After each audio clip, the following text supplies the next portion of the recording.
Bueno, muchas gracias a todos por vuestra presencia y bueno, agradecer de nuevo a Conrado la invitación y a Pedro la presentación. Como bien ha dicho, pues bueno, pues soy un pequeño fanático del hombro y voy a dar una charla fundamentalmente en referencia a la inestabilidad y sobre todo desde un punto de vista práctico, ¿no? Que es de lo que se trata en el día de hoy. Normalmente nosotros cuando tenemos un caso clínico, el que sea, siempre hay que hacer una pequeña anamnesis. No es lo mismo un hombro que se luxa porque se ha caído haciendo deporte, que se ha luxado en la cama haciendo un mal gesto. Igual que el paciente que refiere que se le sale el hombro y se le ha metido él solo, eso nunca es así. El que se le sale el hombro va a urgencia, porque no hay forma de meterlo solo.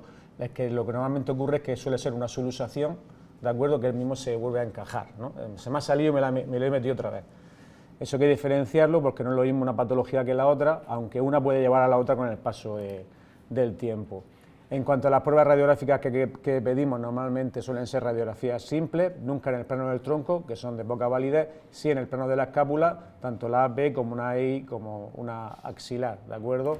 Y ahí ya pues se pueden ver muchas veces las lesiones, un bancar óseo, que no es una lesión muy frecuente pero también ocurre, y sobre todo el Hill-Sachs, ¿de acuerdo? El defecto óseo postero superior, que a veces ya nos llama mucho la atención en esa placa simple. Como digo, la radiografía no nos va en todas, sino hay que hacerla en un plano determinado.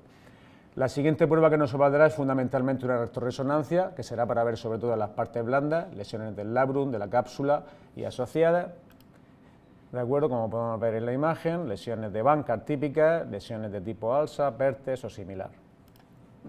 Y por último un TAC, no hace falta que sea un artro, pero un TAC como mínimo, porque sobre todo es la prueba que mejor define la glena. Si hay un defecto óseo, una forma de pera invertida, y si tenemos la capacidad de hacer una contralateral, vemos realmente si esa glena tiene una estructura sólida comparada con el otro lado o no lo tiene, ¿vale? Por tanto, ahí llegaremos a un diagnóstico. Lo que yo necesito es una buena anamnesis, una radiografía simple, siempre, una artro-RMN de cara a parte blanda y más o menos un TAC, depende del caso, pero si tenéis la oportunidad de hacerlo, no perdéis nada y os ayudará a planificar un poquito mejor las cosas. Entonces, ¿qué lesiones podemos tener? ¿Qué le vamos a hacer? Pues básicamente tenemos la lesión de Bankart, recordar una lesión de la cápsula y el labrum de 3 a 6 aproximadamente. Podemos tener un Bankart óseo cuando hay una lesión ósea asociada, un Bankart reverso, que es la lesión de King, que es de las 9 hasta las 12, perdón, desde las 9 hasta de las 6 a las 9, ¿no? El ajuste en la parte posterior inferior. Una lesión de Perthes, que es cuando se rompe el labrum, pero no la cápsula, y va todo en bloque, ¿de acuerdo? Una lesión ALPSA, que es cuando esa lesión del labrum y parte de la cápsula se quedan pegados en el cuello de la glena, ya que habrá que despegar para poder repararla. Y lesiones GLAS, que son prácticamente que van con un componente cartilaginoso. Otro tipo de lesiones son las Hagel, HAGL, ¿de acuerdo? La normal y la reversa, que son cuando se despega el húmero. Son muy difíciles de diagnosticar y a mí en mi experiencia he visto una o dos, habré tenido más, pero no he sido capaz de verlas, ¿vale? Y es cuando en vez de despegarse la glena, se despega del húmero. Pero bueno. Bien, ha habido muchos intentos de sistematizar cómo operar las inestabilidades de hombro, ha habido criterios clínicos, ¿de acuerdo? Pero se han visto que son insuficientes. Tú, aparte del criterio clínico, tienes que ver sobre todo qué defecto óseo tienes. Ahí se han metido el concepto de on-track o off-track. Básicamente y en resumen, el on-track es aquel en el que el defecto en los máximos arcos de movilidad en rotación externa se queda dentro de la glena y no se sale fuera de la glena, por tanto no se engancha. El off-track es aquel que por tamaño o extensión o profundidad en un movimiento determinado, que no puede no ser máximo, ¿de acuerdo?, se engancha en el borde de la glena, ¿de acuerdo? On-track, off-track. Y luego pues ver en función de eso la cantidad de defectos glenoideo que tenemos. Antiguamente era más 20-25% el límite para hacer un tope óseo o no, hoy día eso ha bajado. Y en esta diapositiva sobre todo os quedáis con la parte de abajo, sobre todo saber que cuando las lesiones están on track, ¿de acuerdo? Si son pequeñas, menos de un 13%, normalmente una reparación de Bankart de parte blanda será suficiente. Cuando están entre un 13 y un 20, la asociación de un remplissage, que es una tenodesis del infraespinoso, puede igualar los resultados de una técnica simple. Por otro lado, cuando las lesiones son off-track, se salen fuera de su sitio, ¿de acuerdo?, o la pérdida ósea es significativa por encima del 20, pues ya será una técnica de tope óseo. La Target o otras técnicas de tope óseo, cada uno a su... recordaros simplemente que la técnica de tope óseo es europea, fundamentalmente francesa. Los franceses hacen prácticamente a todo tope óseo y sin embargo en América tenemos que hacen prácticamente a todo técnica de partes blandas, sea abierta o artroscópica, en igualdad de condiciones. Entonces, en el equilibrio está la virtud. Nosotros estamos en España, una cosa más cerca de Francia, pero aún así la técnica de parte blanda sigue siendo muy vigente en los casos en los que está seleccionado.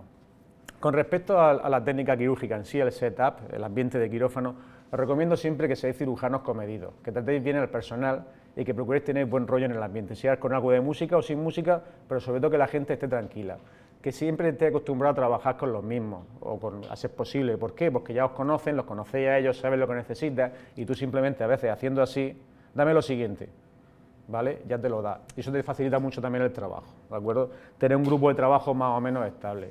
Hay que adaptarse a las capacidades, no intentar hacer cosas que no estáis todavía preparados. Con el tiempo posiblemente lo estéis, pero no queréis hacer algo, no queréis hacer el paso 2 antes del paso 1, ¿de acuerdo? Y luego, por supuesto, contar con el material adecuado, que en este caso Conrado, pues ya nos va a suministrar el cómodo, me ha llamado la atención el nombre, ¿eh? Cómodo Conrado, ¿eh? Nombre registrado. Registrado, el arthrohook o el arthrolock, ¿vale? Yo personalmente opero en silla de playa, no solo la sutura de manguito, el manguito, sino también la inestabilidad de hace ya más de 12 años, ¿de acuerdo? Y bueno, al principio pues sí que hay un poco de miedo y reparo, pero se puede hacer igual, ¿vale? Aquí no hay problema, cada uno que lo haga como, si es lateral, si es silla de playa, cada uno lo haga, pero que lo haga bien, ¿vale? Yo siempre utilizo un portal posterior de entrada, como siempre, y los portales anterior inferior y anterior superior, ¿de acuerdo? Estos son básicos. Luego el portal 7 y aledaños, que normalmente son aquellos que nos permitirán trabajar el reemplissage si fuera necesario. Aquí tenéis una visión de cómo queda. Y bueno, básicamente pues os muestro un vídeo de cómo se hace una reparación de banca. Antes de empezar el vídeo, bueno, eso, el intervalo rotador, la glena abajo y la cabeza humeral en la derecha. Recordad que hay una cosa que se llama receso sublabral, que es un pequeño descolgamiento del labrum en la inserción del bíceps, que no es patológico, sería entre la 11 y la 1, suponiendo que el bíceps está en las 12, entre la 11 y la 1, ¿vale? Luego está el foramen sublabral, que es un defecto del labrum superior entre la 1 y las 3, ¿vale? Que tampoco es patológico y no hay que tratar. Y luego el complejo de Buford, cuyo significado patológico es un poco incierto, que es una disposición cordonal del ligamento craneohumeral medio que va justo a insertarse en la parte larga del bíceps, ¿de acuerdo? Bueno, esa es la posición en la que veis. Yo siempre hago los dos portales, siempre, me vayan a hacer falta o no, los dos portales con cánulos antero superior y antero inferior, ¿de acuerdo? Y desde atrás trabajando. Si hay que hacer el reemplissage, cambio la óptica al portal antero superior. Bueno, esto era una lesión APSA, veis como al principio no se ve tejido, hay un defecto en la glena antero inferior, pero no vemos nada, vemos el subescapular al fondo, pero no hay ningún tejido que podamos ver. Pero ya habéis visto la resonancia previa y hemos visto que había una lesión pegada al cuello de la glena. Entonces, una vez que tenemos esto identificado, porque sabemos de antemano lo que tenemos y lo que queremos hacer, pues entonces ya vamos a despegar ese tejido que tenemos en la glena. Esto también se puede hacer con la óptica en el portal de arriba, ¿vale? Pero en este caso lo hice desde atrás. Vamos despegando muy bien con legra y cureta y bueno, y empezamos con los implantes. Ya sabéis, si veis ahora detrás de justo donde estoy colocando los implantes, ya tenemos un tejido que antes no estaba visible y que ahora sí lo está cuando se vaya un poquito la sangre, que nos va a permitir hacer la reparación. Los implantes, todo sutura, sin nudos y mucho más pequeños, nos han dado una mejor calidad y menos artrógenos que los antiguos, que eran mucho más grandes y había que hacer daño. ¿Veis el tejido que estaba detrás, que antes no se veía? Es lo que hemos despegado con la cureta. Yo hago un pase directo, pero porque ya llevo muchos años. Mi consejo es, cuando todavía no tengáis mucha pericia, el pase indirecto con sutur laxo o equivalente quizás sea mejor, es menos lesivo, ¿vale? Aunque sean 2 pasos. Ya te digo que esto yo lo hago así porque, bueno, son ya muchos años y ya me la juego, ¿no? Porque ya tengo ese feeling, ¿no?, de hacer las cosas sin mucho daño, ¿eh? Me ahorra un paso, yo más bien soy teniendo a la eficiencia, entonces intento ahorrarme pasos siempre que puedo, aunque esto a veces no siempre es recomendable, pero sobre todo al principio cuando empecéis no tenéis miedo de hacer los pasos necesarios, lo importante es que lo aprendáis bien. Bueno, habéis visto la sutura y ahí pues pasamos a recogerla y fijaros, donde un sitio donde no había nada, fijaros ese mogollón de tejido que ahora suturamos y que esa va a ser su cápsula puesta ahí en la parte anterior de la glena, ¿de acuerdo? Siempre la reparación es de abajo arriba, ¿de acuerdo? De abajo arriba, el punto más difícil es el más inferior, en torno a las 5 de la tarde, por así decirlo, y luego siempre el primer implante un poquito siempre más medializado hacia la glena y conforme vamos subiendo un poquito más lateralizados, ¿vale? Un poco en disposición triangular, de abajo a arriba y de medial a lateral, ¿vale? Hay que llevar cuidado, como ha dicho Pedro antes que pasaron en el espacio subacromial, el nudo, intentar no dejarlo en la parte de dentro de la glena para que no haga impingement ni haga ruido, luego se oye, el paciente se oye clac, clac, ¿vale? Que dejarlo un poco en la parte más superior del nudo, o un poco más hacia lateral si es posible. Y bueno, veis que en ese primer punto, pues ya tenemos un tejido puesto ahí. Bueno, ahora hay que seguir subiendo hacia arriba, ¿de acuerdo? Normalmente un mínimo de 3 implantes. Luego hay hombros muy pequeñitos que con 3 ya va sobrado, y hay hombros, yo llego a poner en la parte anterior de la glena hasta 6. Quiero decir que hay gente grande, jugadores de baloncesto en algún caso, que tienen glenas muy hermosas y permiten. Pero el prototipo murciano no da para más de 3-4 implantes de normal. Lo digo con antelación. Y más si es mujer, no es muy alto, aunque no hay una asociación directa, pero sí que hay que tener en cuenta eso. Bueno, los siguientes puntos igual, ¿de acuerdo? Pues pasa el implante, se coge el tejido, se pasa de nuevo por el sitio y se va anudando. Bueno, pues así vamos subiendo pues, hasta 3 y 4 veces. Bueno, la sistemática es la misma, esto es lo mejor verlo en la práctica. Simplemente me llevo al final cuando hacemos el remplissage, simplemente para que veáis, si se hace remplissage hay que hacerlo al principio, ¿vale? Simplemente me dejo esta parte final de la diapositiva para que veáis que cuando se acaba la artroscopia los puntos de remplissage se dejan y se anudan al final. Y ahora veremos el siguiente vídeo del remplissage, ¿vale? Bueno, pues, una pregunta, doctor. dime. Sobre todo pensando más en enfermería, más que en cirujanos. Ahí se ha visto que usted estaba desarrollando el labrum, estábamos penetrando el labrum, con instrumental de tipo colita de cerdo, con penetradoras.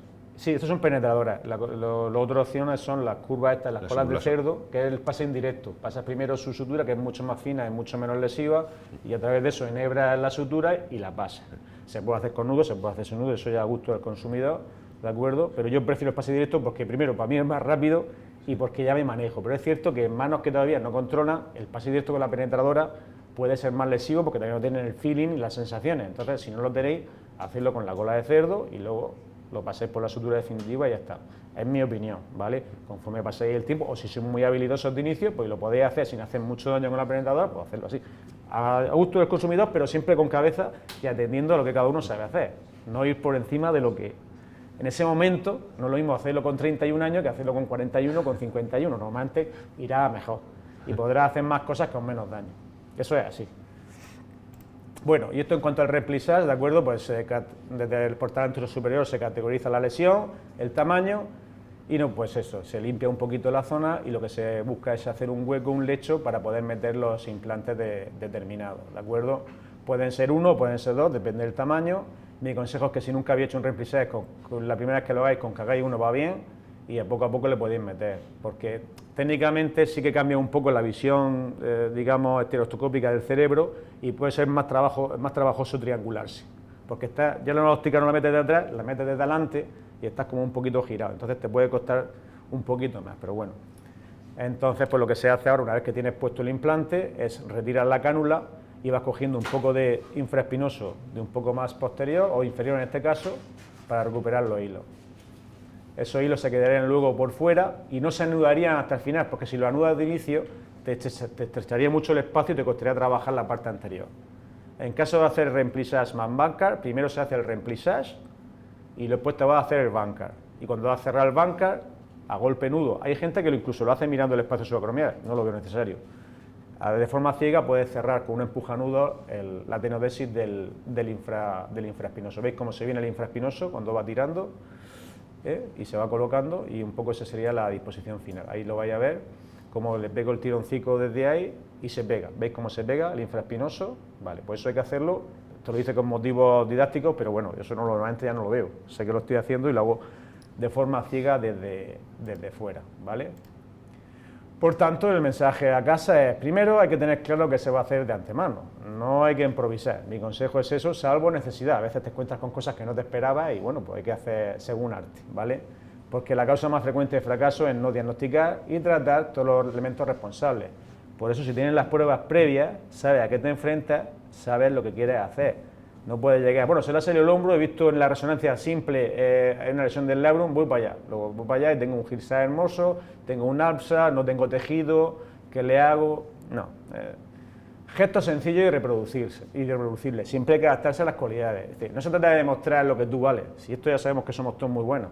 Se trata de adaptar lo que tienes que hacer al paciente que tienes, ¿de acuerdo? Hay que ser, esto ya es cosa mía, ¿no? Pero lo más rápido que la habilidad y la situación lo permita. Lo importante es hacerlo bien, no rápido. Si dentro de hacerlo bien lo haces rápido, pues creo que es maravilloso. Pero bueno, esto cada uno tiene su forma de actuar y tampoco hay que ponerse luego con eso, ¿vale? Y luego pues siempre intentar pues, hacerlo mejor la próxima vez, ¿no? Pues ya sabéis que la mejor forma de improvisar es ensayar. Muchas gracias. Muchas gracias.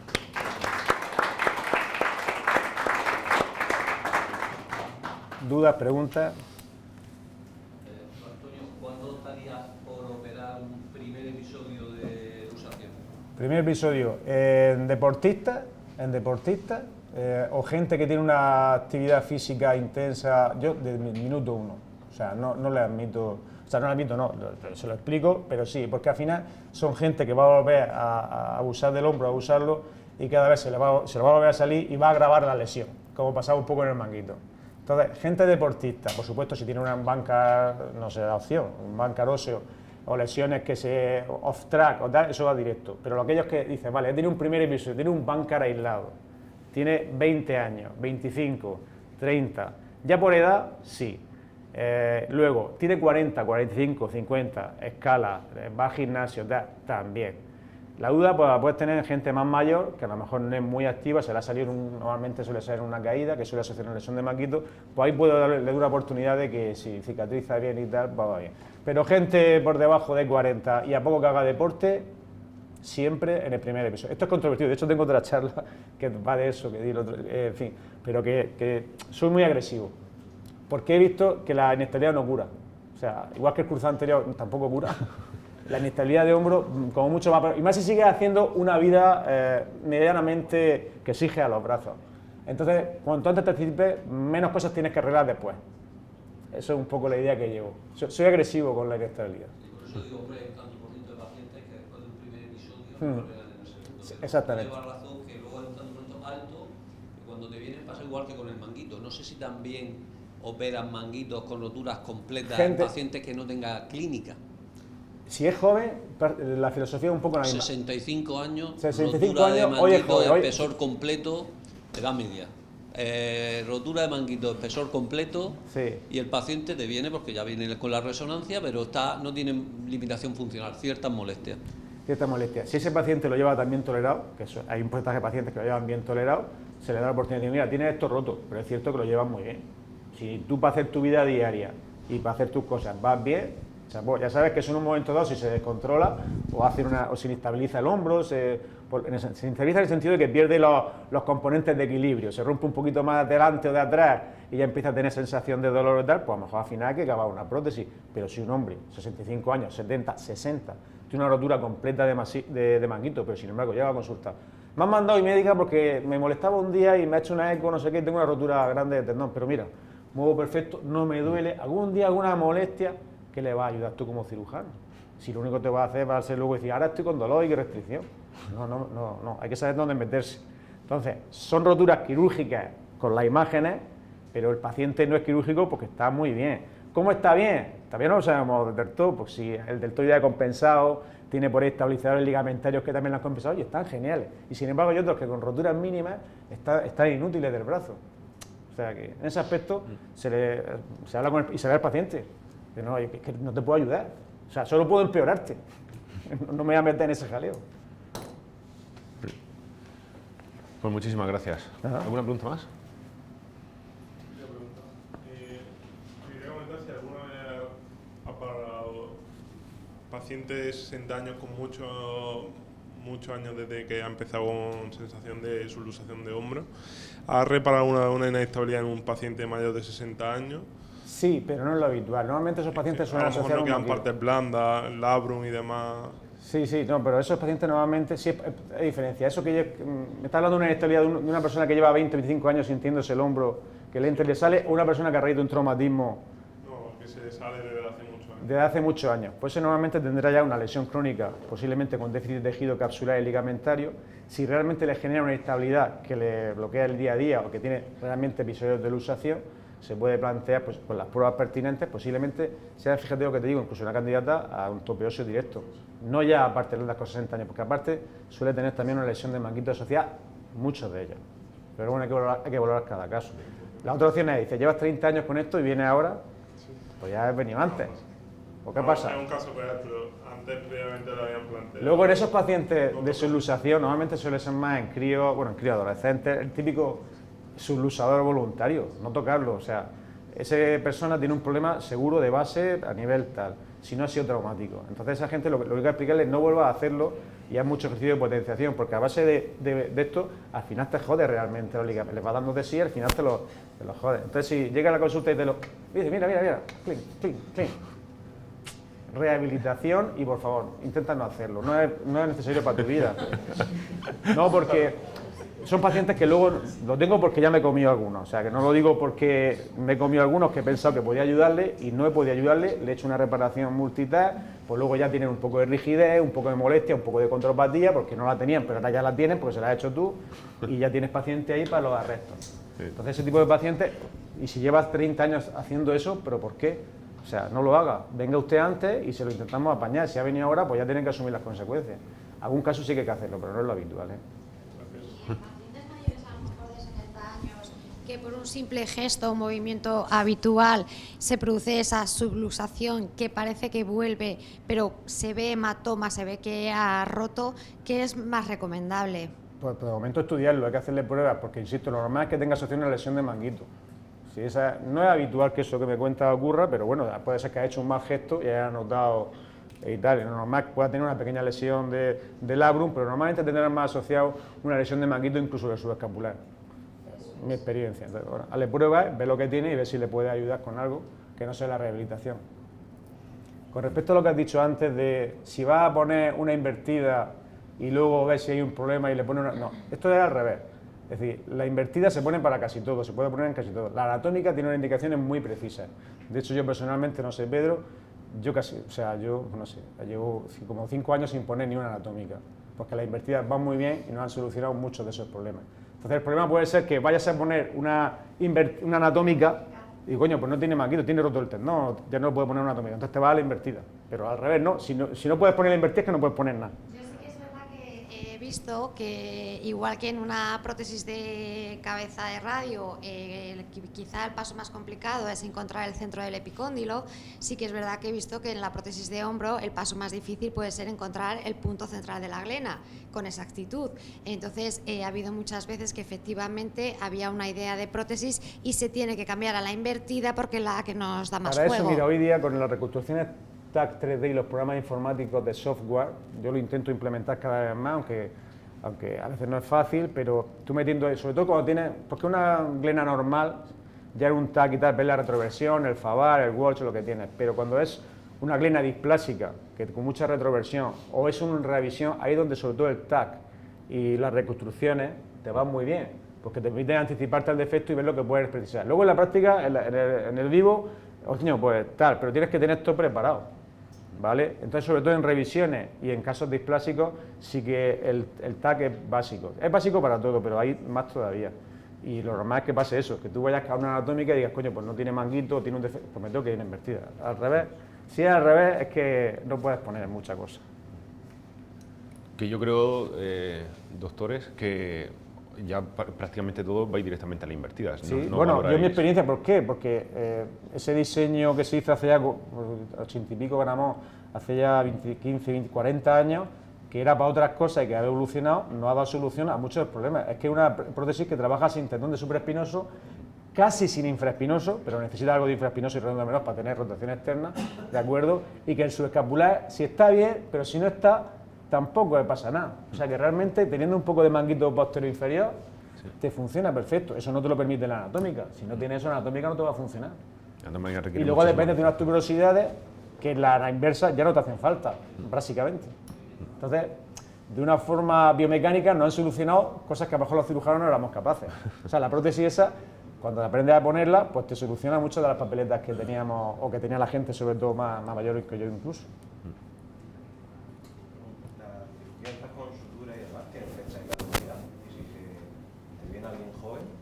Sí. A ver, en teoría esos son bioreabsorbibles, teóricamente, algunas, y otras son no reabsorbibles.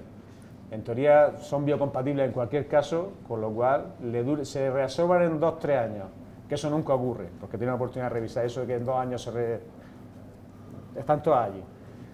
o no se reabsorbe en teoría, salvo que moleste, a las fricciones cuando porque esté puesto el nudo medial o el hilo, no tiene por qué generar. Pero no se suelen resolver, incluso las reabsorbibles. Yo he tenido oportunidad de revisar algunos casos puestas la sutura hace 6, 7, 8 años, de manguito sobre todo también y tal, y la sutura está ahí. Y el implante, si me apura, también. Y después de haberse operado, por ejemplo, el hombro, suelen volver a presentar el mismo problema de inestabilidad y demás, por algún motivo. Por caída, recidiva. Hay un porcentaje de casos que tiene una recidiva. El Bankart tiene aproximadamente a los 10 años, depende de donde lo lea, un 10 o un 15%. Fácil. Entonces, en esos casos ya, normalmente ya no vas a tener tejido blando que reparar. Entonces, en estos casos tienes que irte ya, normalmente en un tope óseo, el que tú quieras. Pero sí hay un porcentaje de recidiva, no todo, gracias a Dios, pues si no, no haríamos ninguno Bankart tal, pero sí que a los años hay un porcentaje que recidiva. Si la recidiva es precoz, en los primeros 6 meses, un año, año y medio, es porque no lo has hecho bien. Es decir, te has dejado algo en el camino, o no has hecho la reparación 100% algodón, o te has dejado alguna cosa sin ver que no has reparado, no has hecho un replisaje cuando tenías que hacerlo, o has sido muy laxo con las indicaciones, has sido un Bankart cuando a lo mejor debería ser un tope óseo. Pero si salvo eso, que es un fallo técnico del cirujano, ¿me entiendes? Porque no he entendido bien la lesión, el resto van bien. Y he tenido la oportunidad de operarlo del otro hombro y luego del manguito, que se han roto el manguito, pero sin inestabilidad. Pero, no sé. Yo, un apéndice, las suturas, algunas casas comerciales dicen que son reabsorbibles, no hay ninguna sutura reabsorbible. Todas las suturas son el implante, en teoría el implante es reabsorbible y las suturas son no reabsorbibles. Pero en teoría algunas me han llegado a vender como reabsorbibles, pero eso no... No existe. Es polietileno de alto peso molecular, por tanto... Eso siempre está allí. Cuando imposible vuelve que siempre sea está allí. Siempre. Y los implantes para que tengan resistencia, de hecho, hubo una casa comercial que potenciaba mucho el bioreabsorbible, con el destornillador, como tienes que ofrecerle tantísima par, se te arroscaba muchísimo. Yo creo que con lo bien que van los biocompatibles. Perfecto. ¿Alguna pregunta? Vale, pues si os parece bien, muchísimas gracias, doctor Cano, porque la verdad es que han sido 2 charlas bastante interesantes. A ti por la invitación. Y si queréis, hacemos un pequeño paso para tomarnos un café y seguimos con los talleres. Perfecto.